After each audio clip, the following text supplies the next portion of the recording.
Hi guys, and welcome to another unboxing and first impressions. Today we're unboxing a new Orient watch.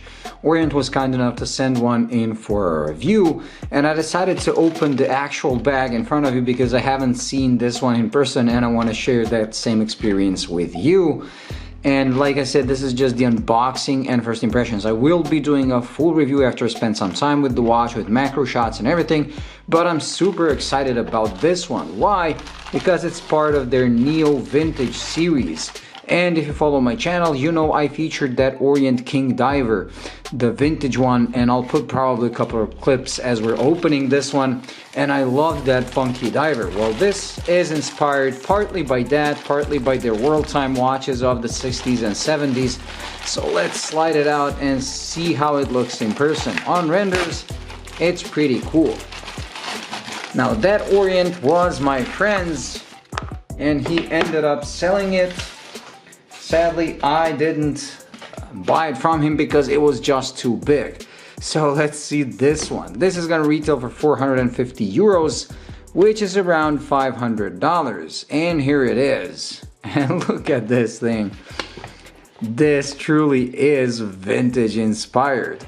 Now the full name for this one, if we manage to focus, is naturally a sexy name always associated with Japanese watches, RAAAOEO 68198. Well, Neo Classic it is. This one, so cool. Okay, this one is a bronze case with this kind of like brown or gold, whatever you want to call it, and orange dial. There are two other variants. There's a silver cased one with orange markers, slightly more orange, and that one comes on a metal bracelet, and a blacked out one with a rainbow dial where each marker has a different color. That one is limited to 2,000 pieces. This is a regular production one, comes on a leather strap, and the same as the silver cased one. And this one really screams 70s. Look at it. I like the bronze color. Now when it comes to the size, this is 43.5, which is quite large. But because of this cushion-shaped case, it's actually quite short lug to lug at 46 millimeters and 13.9 thick, although it doesn't appear like that. This appears like a 12 millimeter watch because of the shape. So it hides its dimensions pretty well, and I believe it's gonna look okay on my 6.5-inch wrist. So let's do that. Let's do a wrist shot and then we're gonna move on. Okay, and here it is on my 6.5-inch wrist. It does have a lot of wrist presence. It is short lug to lug, but still, look how massive it looks. That's the reason why I didn't buy my friend's King Diver, the vintage one, because that thing was 45, so it was even bigger. Now the leather strap is one of the thickest I've seen, but it's actually quite supple because, as you can see, even though I just strapped it on, it's already started shaping to my wrist. It's not pinching me like some other leather straps where you have to wear them in. This one is actually quite okay. As you can see, the buckle is also bronze colored to match the case. Although this being a diver, I mean not an ISO certified diver, but 200-meter water resistance, meaning you can get it wet, you can do whatever you want with it. I would change this for a rubber strap or, I don't know, some kind of a nylon strap, something that you can get wet. I wouldn't get this thing wet. Okay, so let's take it off. I said the dimensions, I didn't say the specs, the other specs, including the crystal, which is a domed mineral, and that's kind of a shame. I wish they included a sapphire, but this one does come with a mineral crystal. The case back is closed, and behind this case back is Orient's in-house made movement F6922, which beats away at 21,600 bph, is automatic, comes with hand winding option as well as the hacking. So if you pull the crown to the second position, the second hand will stop and then you can change the time. And my god, look at those hands catching the light as they're beveled. I can't wait to see this one under macro. Very cool. Putting the crown to the first position allows you to change the day of the week and date. Turning it one way is going to change the day of the week, as you can see, and it's bilingual. In this variant, it's English and I believe, is it German? No, Spanish, sábado.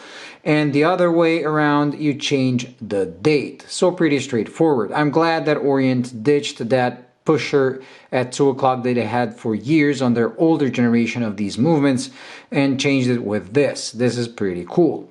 The lower crown changes the direction, not the direction, changes the position of the inner rotating bezel, which is bidirectional, and it only comes with friction resistance. It doesn't have any clicks. Neither of these crowns is a screwing crown, meaning they're like if you start turning it, you're just going to start winding the movement, and this one as well, which is impressive given the 200 meter water resistance. Now, I wish they had like a screw-in crown. It gives you additional safety and insurance, but if they claim it's 200 meter water resistant, that means you're pretty okay even like this. I do love these blocky hour markers. They really do scream 70s. The whole watch screams 70s, including this leather strap. It's not appropriate for a 200 meter water resistant watch, but for this style, it sure is. Very cool. Okay, let's put it next to my Submariner, and we're gonna also do a Lume shot and actually compare both of them with a Lume shot. So this is how it looks next to a Submariner, which is a pretty standard classic size, 41, although it's more like 40. As you can see, it is shorter than the Submariner, but because of the shape of the case, it looks bigger. It looks much, much bigger. And this is the thickness. Submariner is, I believe, 12.5. This is, like I said, 13.9. But I will have to measure that for the review because this doesn't appear much thicker than the Submariner. I don't know. They say in the specs it's 13.9. I'll have the measurements ready for the full review because this, to me at least, appears slightly thinner. Very cool. Now, to check out this watch, do check out orientwatch.com. There you're going to find like a list of retailers, and you'll be able to buy one locally. Anyways, let's do the Lume shot, and that's going to be it for today. So let's charge both of these watches, and we'll see how they glow. Okay, with both watches charged, let's put them in front of the camera. This is always a tricky part when I'm doing it with two watches. Let me just zoom in, let the camera focus. There. And let's turn off the lights. And as you can see, the Lume is actually quite okay, especially considering how small these dots are for the hour markers. The hands are pretty easily readable. As you can see, ample amount of Lume. It glows green. It reminds me of the Seiko Lume. And it's pretty potent. Not as potent as the Submariner, but pretty close. Now these Lume plots for the hour markers, I doubt they're going to be visible all night long, but I will test it out for the full review.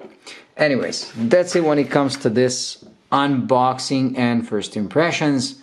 Let's try to capture some of that reflection before we sign off. I do like how the inner bezel looks like a dish, like concave coming down to the dial. And I do love this metallic sheen that the hour markers give, and also the hands that have these bevels.